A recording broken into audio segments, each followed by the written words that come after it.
d'escorter son Excellence. L'Assemblée va maintenant écouter une déclaration du Premier ministre par intérim de la République du Mali, son Excellence Abdoulaye Maïga.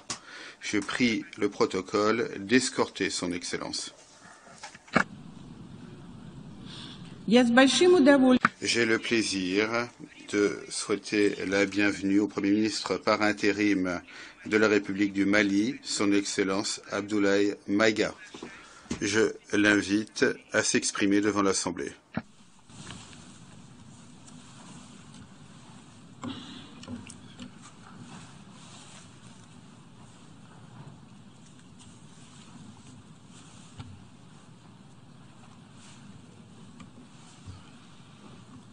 Monsieur le Président de l'Assemblée générale, Mesdames et Messieurs les chefs d'État et de gouvernement, Monsieur le Secrétaire général de l'Organisation des Nations unies, Mesdames et Messieurs, de prime abord, je voudrais m'acquitter de l'agréable devoir de vous adresser les chaleureuses salutations du peuple malien, riche de sa diversité culturelle, religieuse et ethnique, ainsi que celle de son Excellence, le colonel Assimi Goïta, président de la transition, chef de l'État.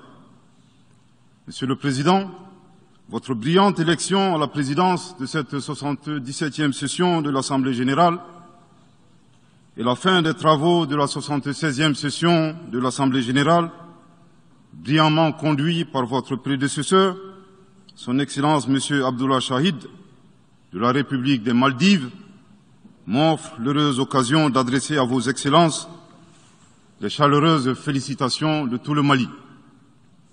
Enfin, permettez-moi de réitérer à notre secrétaire général, M. Antonio Guterres, notre haute appréciation des efforts louables qu'il continue de déployer pour la réalisation des nobles objectifs de notre organisation commune.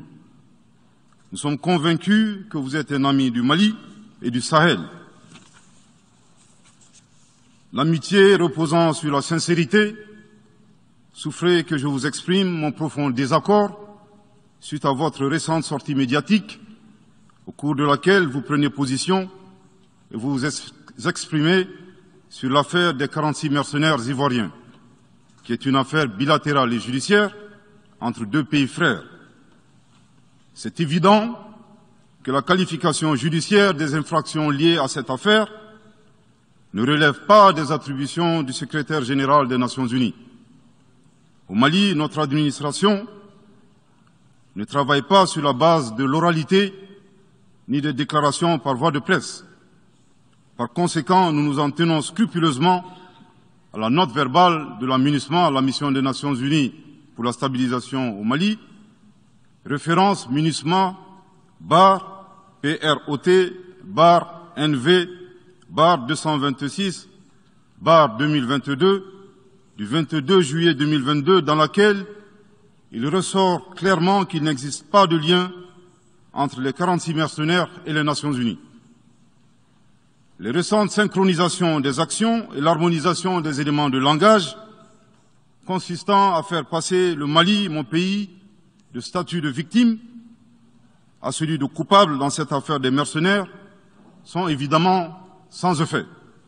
Excellence, Monsieur le Secrétaire général, votre position sur l'affaire des mercenaires a été suivie par certains responsables d'Afrique de l'Ouest. Donc, c'est sous votre couvert que nous leur adresserons des messages. À l'endroit du président en exercice de la CEDEAO, M. Oumaro Sissoko Ambalo, qui affirme, je cite, « On vient de voir avant-hier la déclaration du secrétaire général des Nations unies qui dit que ce ne sont pas des mercenaires. Moi, à la place des Maliens, j'aurais relâché ces 49 soldats. » Fin de citation. Je voudrais très respectueusement signifier à ce dernier qu'il existe un principe de subsidiarité, d'ailleurs au contour flou entre la CEDEAO et les Nations unies, et non un principe de mimétisme. Également, il est important de lui préciser que le secrétaire général des Nations unies n'est pas un chef d'État et le président en exercice de la CEDEAO n'est pas un fonctionnaire. Par conséquent, il serait indiqué qu'il ne banalise pas la CEDEAO. Enfin, il est utile de rappeler au président en exercice de la CEDEAO qu'au Mali, les autorités n'interfèrent pas dans les dossiers judiciaires et respectent l'indépendance de la justice. Donc nous n'avons pas vocation à interpeller ou relâcher. Ceci relève de la fonction judiciaire. Aussi, M. Oumaro Sissoko Embalo doit être conscient du fait qu'il est le dépositaire d'un lourd héritage et de plusieurs sacrifices qui ont fait la renommée de cette organisation. La dynamique ayant fait la grandeur de la CEDEAO ne doit pas être brisée. Par ailleurs, nous avons pris acte de la menace de sanctions proférées contre le Mali et loin d'être impressionnés par des sanctions, je voudrais signaler au président en exercice de la CEDEAO qu'à la fin de son mandat, les peuples ouest-africains le jugeront sur les efforts qu'il a fournis pour améliorer les conditions de vie des populations et non des shows médiatiques servant des agendas étrangers. À l'endroit de M. Bazoum, il remarquera que le gouvernement de la transition n'a pour le moment jamais réagi à ces propos injurieux pour deux raisons cumulatives. La première raison tient au respect de l'héritage laissé par nos ancêtres, qui consiste à ne pas répondre aux injures par des injures. La seconde relève de l'identité de M. Bazoum, l'étranger qui se réclame du Niger. Nous savons que le peuple nigérien, frère du Mali, se distingue par des valeurs sociétales, culturelles et religieuses très riches. M. Bazoum n'est pas un Nigérien, son comportement nous le reconforte totalement dans notre constat.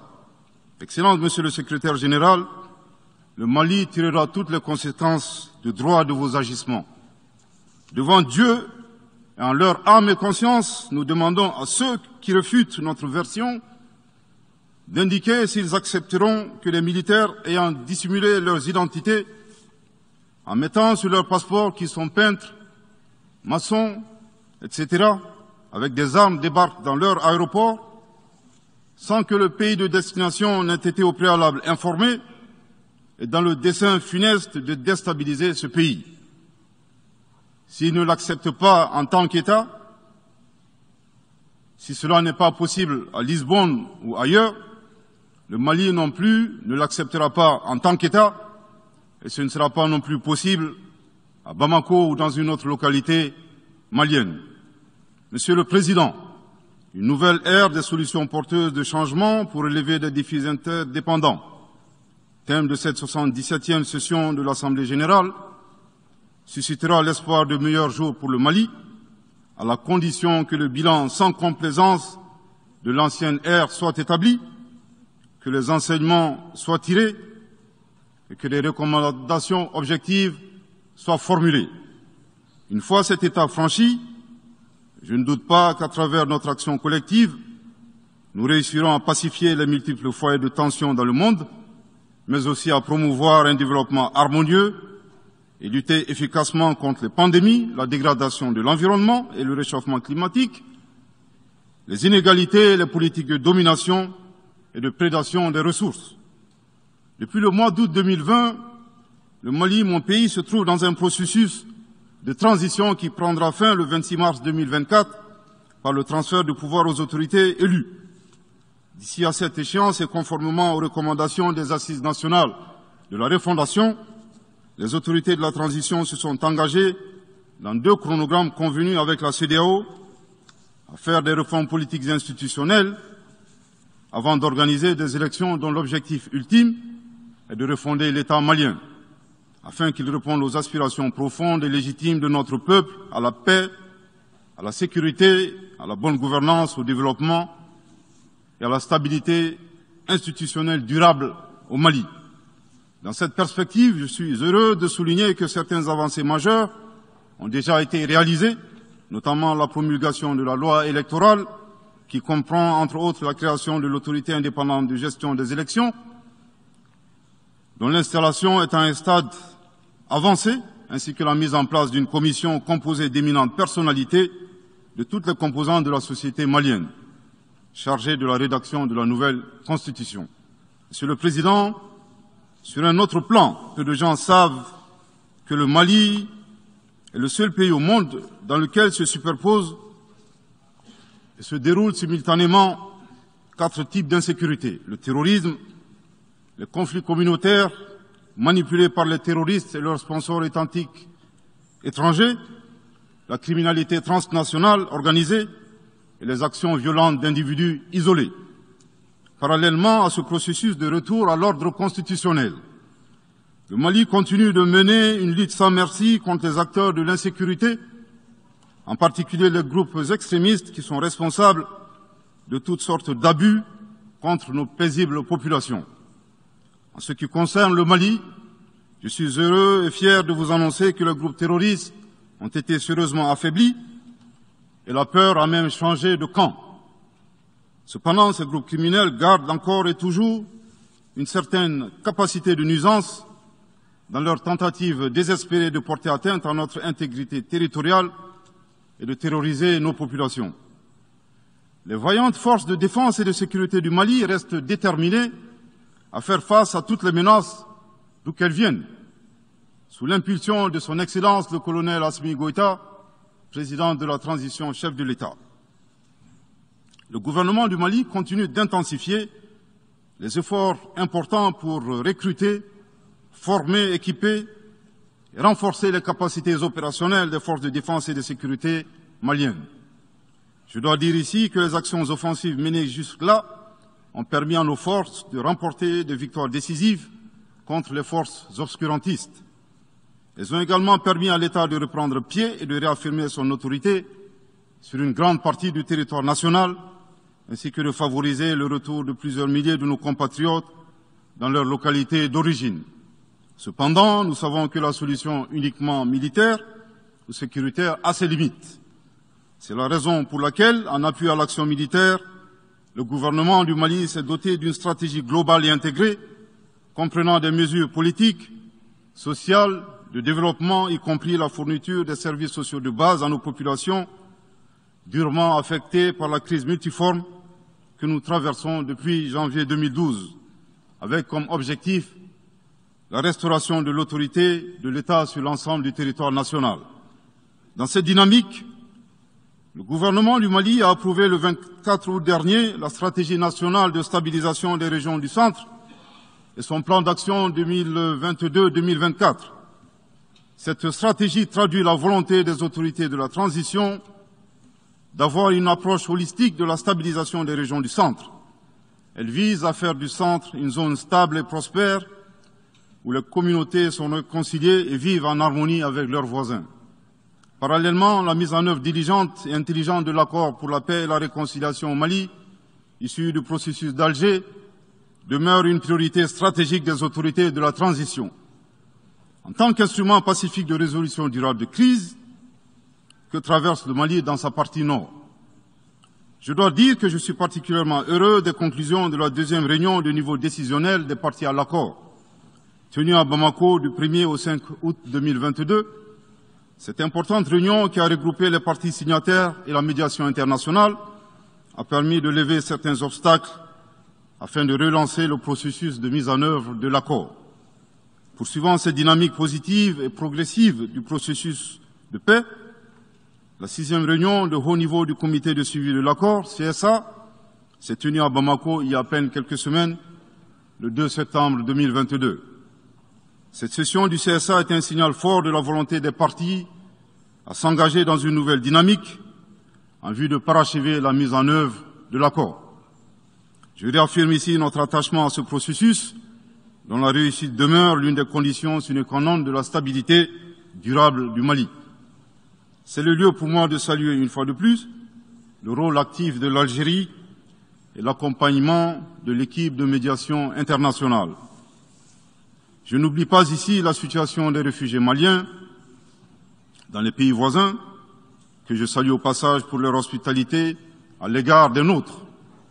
Je n'oublie pas non plus celle de nos compatriotes déplacés internes. Je veux les rassurer que le gouvernement du Mali reste très attentif à leur situation précaire et que tous nos efforts visent à créer les conditions propices à leur retour dans la sécurité et la dignité en vue de leur participation effective à la vie de la nation.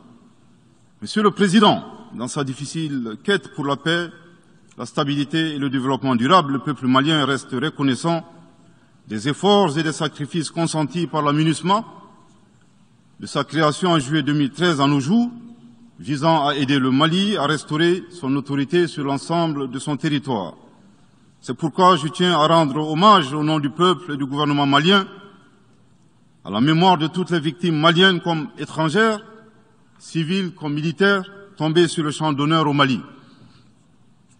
Cela dit, il nous faut reconnaître que près de 10 ans après son établissement, les objectifs pour lesquels l'AMINUSMA a été déployé au Mali ne sont pas atteints, et ce, en dépit des nombreuses résolutions du Conseil de sécurité.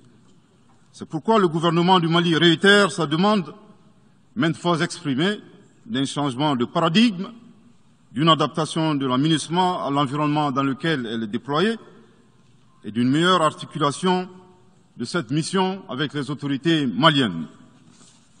Dans cette perspective, il est extrêmement important pour l'AMINUSMA de rester une force d'appui au Mali dans sa quête de stabilité. Le gouvernement du Mali dénonce les influences extérieures négatives et les tentatives d'instrumentalisation de certaines entités légalement présentes au Mali pour servir des agendas cachés, y compris à travers l'exploitation de la question des droits de l'homme aux fins de déstabilisation. Monsieur le Président, le monde se souviendra qu'après avoir été abandonné en plein vol le 10 juin 2021 par la France, qui a unilatéralement décidé de retirer la force Barkhane du Mali, mon pays a été ensuite poignardé dans le dos par les autorités françaises. La précision est d'autant plus utile que nous refusons tout amalgame avec le peuple français que nous respectons. Les autorités françaises, profondément anti-françaises, pour avoir régné les valeurs morales universelles et trahi le lourd héritage humaniste des philosophes des Lumières, se sont transformées en une junte au service de l'obscurantisme. Je répète, les autorités françaises, profondément anti-françaises, pour avoir régné les valeurs morales universelles et trahi le lourd héritage humaniste des philosophes des Lumières, se sont transformées en une junte au service de l'obscurantisme. Je répète pour une dernière fois. Les autorités françaises, profondément anti-françaises, pour avoir régné les valeurs morales universelles et trahi le lourd héritage des philosophes des Lumières, se sont transformés en une junte au service de l'obscurantisme. Obscurantisme de la junte française nostalgique de pratiques néocoloniales, condescendantes, paternalistes et revanchardes, qui a commandité et prémédité des sanctions inédites, illégales, illégitimes et inhumaines de la CEDEAO et de l'UEMOA contre le Mali et mon pays. Après plus de 10 ans d'insécurité et en fait des milliers de morts, autant de réfugiés et de déplacés internes, n'est-ce pas un sacrilège de mettre une population malienne victime de l'insécurité dans un pays enclavé sous embargo pendant 7 mois, en procédant à la fermeture des frontières et la saisie des comptes financiers du Mali. Grâce à sa résilience et à la solidarité de pays amis et des peuples africains, le peuple malien a tenu et a déjoué les pronostics de ses adversaires. Obscurantisme de la junte française qui s'est rendue coupable d'instrumentalisation des différences ethniques, en oubliant si vite sa responsabilité dans le génocide contre les Tutsis au Rwanda, coupable également de tenter désespérément de diviser les Maliens, enfants d'une même famille. Enfin, obscurantisme de la junte française qui a violé l'espace aérien malien en y faisant voler des vecteurs aériens tels que des drones, des hélicoptères militaires et des avions de chasse plus d'une 50aine de fois, en apportant des renseignements, des armes et munitions aux groupes terroristes. Afin de se donner une bonne conscience, la junte française accuse le Mali de n'avoir pas été reconnaissant en se gargarisant de la mort regrettable de 59 soldats français au Mali lors de diverses opérations de lutte contre le terrorisme. À cette triste accusation, nous rappelons que dans la majorité des interventions d'officiels maliens et des cérémonies, nous rendons systématiquement un hommage à l'ensemble des victimes de l'insécurité au Mali, sans distinction de nationalité, donc y compris les 59 Français décédés. Aussi, nous les invitons à ne pas s'arrêter à si bon chemin et de remonter le temps, en passant par leur intervention en Libye, décriée par toute l'Afrique, sans oublier la participation forcée des milliers d'Africains à la Première et la Seconde Guerre mondiale, sans oublier la traite négrière qui explique le sort économique de beaucoup de pays. Combien d'Africains sont-ils morts pour la France et le monde libre dans lequel nous vivons? Monsieur le Président, eu égard à la gravité des faits commis par la junte française, le Mali, dans sa lettre en date du 15 août 2022, a demandé la tenue d'une réunion d'urgence du Conseil de sécurité des Nations Unies. Cette réunion a pour objet de permettre au Mali de présenter les éléments de preuve en sa possession, démontrant que l'armée française a agressé en de maintes reprises mon pays, en violant de manière répétitive et fréquente l'espace aérien malien, sans autorisation des autorités maliennes, et parfois en falsifiant des documents de vol. Plus grave, Monsieur le Président, le Mali sera en mesure de prouver que la junte française a fourni des renseignements et des armes à des groupes terroristes. Le gouvernement du Mali s'interroge sur les raisons qui poussent cet État membre du Conseil de sécurité, de surcroît assurant la présidence de cet organe, à faire obstacle au débat en vue de la manifestation de la vérité. Le monde doit être édifié sur les faits graves qui se sont déroulés au Mali et qui sont à la base de l'aggravation de l'insécurité et de la déstabilisation du Mali et du Sahel. Par la saisine du Conseil de sécurité, le gouvernement du Mali entend mettre cet important organe chargé à titre principal du maintien de la paix et de la sécurité internationale face à ses responsabilités et dénoncer les agissements de la junte française contre mon pays. Ces actes hostiles sont incompatibles avec la Charte des Nations Unies et son statut de membre permanent. Il y va de la crédibilité de notre mécanisme commun, de l'efficacité de la lutte contre le terrorisme, mais surtout, il y va de l'intégrité de l'Organisation des Nations Unies, qui repose entre autres sur le respect des engagements internationaux, de la légalité internationale et de la Charte des Nations Unies. Monsieur le Président, il semble opportun pour le Mali de demander votre implication personnelle auprès du Conseil de sécurité des Nations Unies afin que notre demande aboutisse pour que cesse la duplicité et la guerre par procuration imposée à mon pays. Monsieur le Président, dans la lutte contre le terrorisme et l'extrémisme violent, le gouvernement du Mali est fortement interpellé sur la question des droits de l'homme. Je tiens à souligner que les droits de l'homme constituent avant tout des valeurs qu'incarne chaque Malien. Aussi, le gouvernement du Mali reste déterminé à les respecter et à les faire respecter, conformément à sa politique de tolérance zéro contre l'impunité. Et cela par fidélité à nos valeurs ancestrales inscrites dans la charte de Kouroukanfouga, proclamée en 1236 par l'empereur du Mali, Soundiata Keïta. Le Mali, berceau de grandes civilisations, héritier de grands empires, terre de brassage, d'hospitalité et de tolérance, fait de la promotion et de la défense des droits de l'homme une priorité nationale. C'est pourquoi je réaffirme avec force que les opérations militaires des forces de défense et de sécurité du Mali sont conduites dans le strict respect des droits de l'homme et du droit international humanitaire.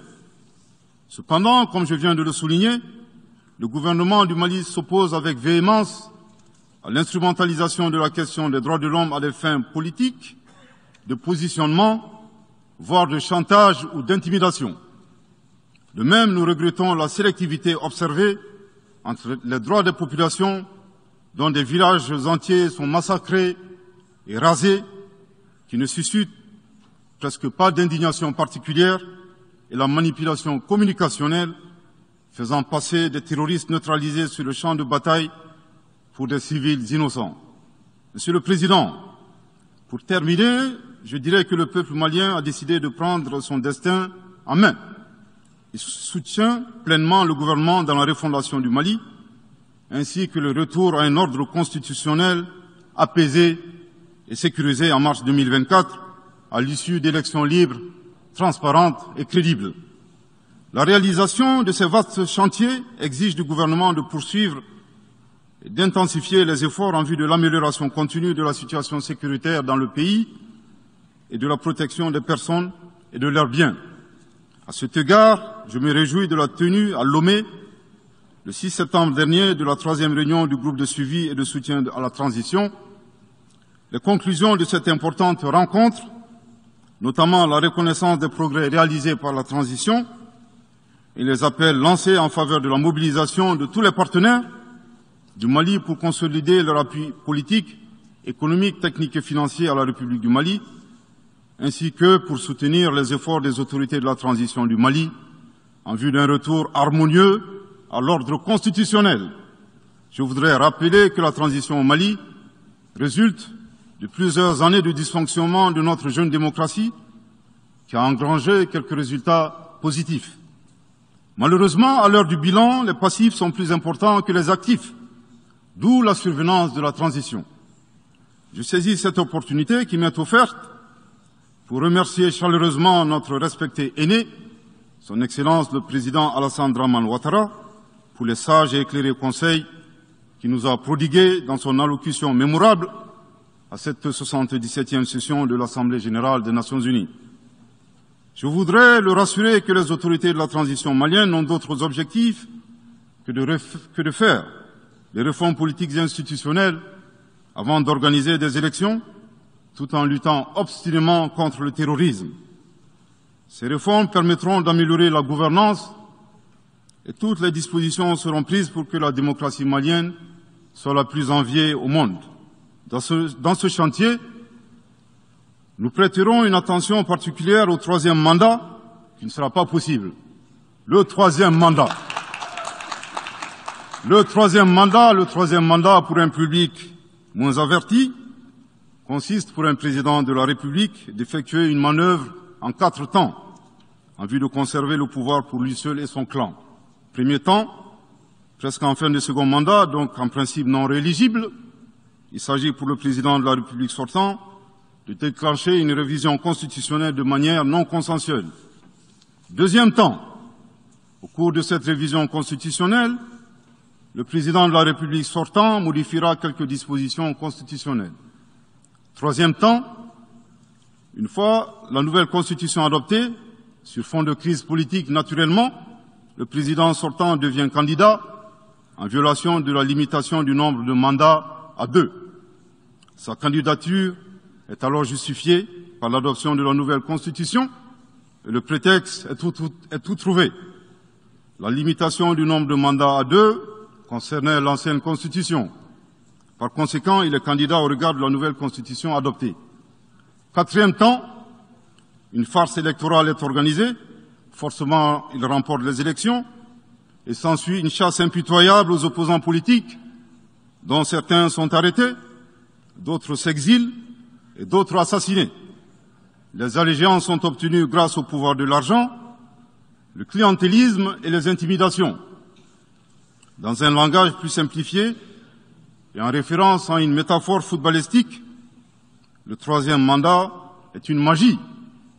C'est l'art de se dribbler soi-même tout en gardant le ballon.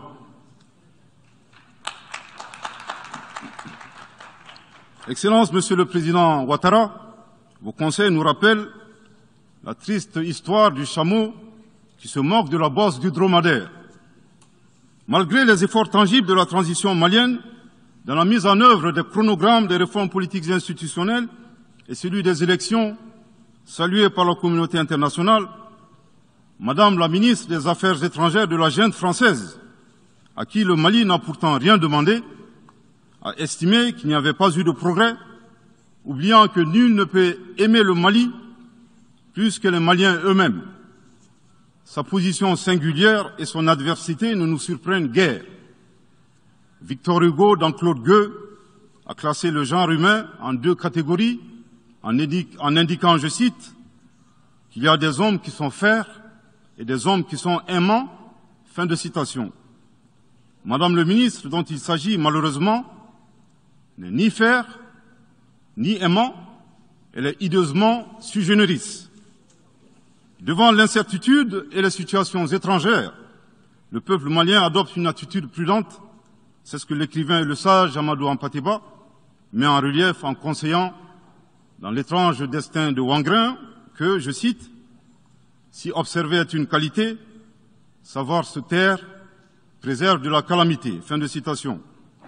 Madame le ministre de la Junte française, le Mali vous conseille de vous contenter d'observer sa situation. C'est l'occasion pour moi de saluer les relations de coopération exemplaires et fructueuses entre le Mali et la Russie, tout en réaffirmant que le Mali reste ouvert à tous les partenaires qui souhaitent l'aider à relever les défis multiples qui l'assaillent, dans le respect strict de sa souveraineté, de son unité et de la dignité du peuple malien. Le Mali rappelle que, conformément à la vision du colonel Assimi Goïta, président de la transition chef de l'État, 3 principes guident l'action publique nationale. Premier principe, le respect de la souveraineté du Mali. Deuxième principe, le respect des choix stratégiques et de partenaires opérés par le Mali. Troisième principe, la prise en compte des intérêts vitaux du peuple malien dans les décisions prises. En application de ces principes, le Mali reste disposé à poursuivre et à renforcer ses relations de bon voisinage avec l'ensemble des pays qui l'entourent. De même, le Mali, fidèle à son engagement panafricain, continuera à œuvrer au sein des organisations sous-régionales et régionales pour la réalisation de l'intégration africaine. Également, l'atteinte des objectifs de la transition requiert l'accompagnement de l'ensemble des partenaires du Mali, y compris les Nations Unies. J'en appelle donc aux amis du Mali à rester mobilisés aux côtés du gouvernement en vue de l'aider à relever ensemble ces défis importants. Pour la grande majorité des États du monde, convaincus par le respect mutuel et le partenariat gagnant-gagnant, je leur garantis que les portes du Mali leur sont grandement ouvertes et les Maliens les accueilleront les bras ouverts. Pour la minorité qui serait tentée de ne pas respecter ces principes, nous leur promettons qu'ils feront face à des millions de Assimi Goïta, soucieux de défendre leur honneur, leur dignité et leurs intérêts vitaux. Je terminerai en donnant 2 conseils aux nostalgiques de la domination. Ayez le sens de l'empathie en traitant les autres comme vous voudrez être traités ou en ne faisant pas aux autres ce que vous ne voudrez pas qu'on vous fasse. Le second conseil, revoyez vos copies, revoyez vos modèles, revoyez vos logiciels pour intégrer le changement de mentalité et l'évolution du monde dans vos grilles de lecture et d'analyse. Sortez du passé colonial et entendez la colère, la frustration, le rejet qui remonte des villes et campagnes africaines, des populations africaines, et comprenez que ce mouvement est inexorable. Grâce au principe de la multiplication fractale, vos intimidations et vos actions subversives n'ont fait que grossir le rang des Africains soucieux de préserver leur dignité. S'ils n'étaient qu'une centaine aux indépendances, aujourd'hui nous sommes des millions, et demain, tant que les paradigmes inégalitaires demeureront, nous serons des milliards. Le Mali et son peuple ne seront pas des spectateurs face aux assauts et l'adversité. Pour chaque mot employé de travers, nous réagirons par réciprocité. Pour chaque balle tirée contre nous, nous réagirons par réciprocité. C'est à ce prix qu'une nouvelle ère sera une réalité avec des solutions porteuses de changement pour relever des défis interdépendants avec des États interdépendants et en valorisant l'homme sans distinction aucune, notamment de race, de couleur, de sexe, de langue, de religion, d'opinion politique ou de toute autre opinion, d'origine nationale ou sociale, de propriété, de naissance ou de toute autre situation telle que stipulée à l'article 2 de la Déclaration universelle des droits de l'homme.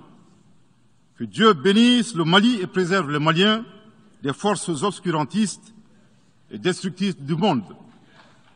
Que Dieu bénisse l'Afrique et préserve les Africains des forces obscurantistes et destructrices du monde.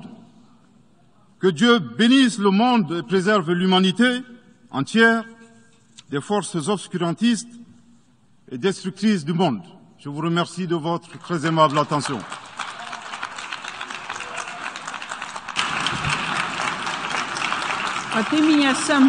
Au nom de l'Assemblée générale, permettez-moi de remercier le Premier ministre par intérim de l'Excellence du Mali pour la déclaration qu'il vient de faire. Je prie le protocole d'escorter son Excellence.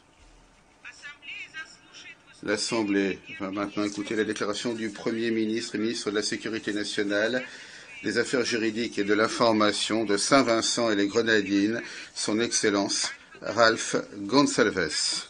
Je prie le protocole d'escorter son Excellence.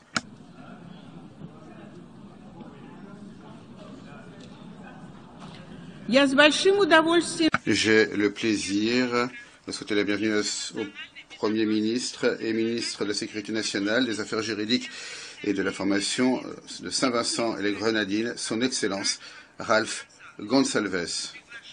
Je l'invite à s'exprimer devant l'Assemblée générale. Mr. President, Madame la Présidente, Excellence, en ces premières années de la troisième décennie du XXIe siècle, malgré les progrès, un immense potentiel de nouvelles avancées des civilisations du monde, la condition humaine est secouée majoritairement par les bouleversements mondiaux, les convulsions, la dislocation et les plus graves incertitudes concernant l'avenir.